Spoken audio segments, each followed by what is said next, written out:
अस्सलाम वालेकुम।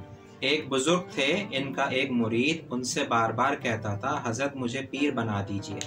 वो अरसे तक टालते रहे, लेकिन वो पक्का था कि इस मुतालबे से दस्तबरदार नहीं हुआ।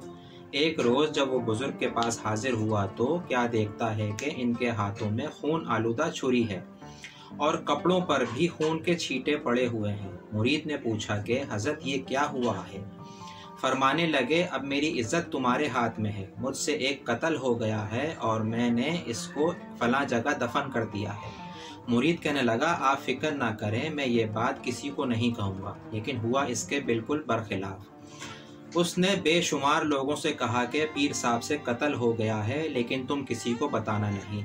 शुदा ये खबर कोतवाल को हो गई। पुलिस तफ्तीश के लिए आई। जब कब्र को खोदा तो इसमें से बकरी का पिंजरा मिला। लोगों ने पूछा, ये क्या मामला है? तो पीर साहब ने बताया कि ये शख्स पीर बनने के लिए मेरे पीछे पड़ा हुआ था। इसको परखने के लिए मैंने ये काम किया। अब आप ही बताएं कि इससे इतनी सी बात हजम ना हुई, ये अल्लाह के राजों की क्या पर्दादारी करेगा।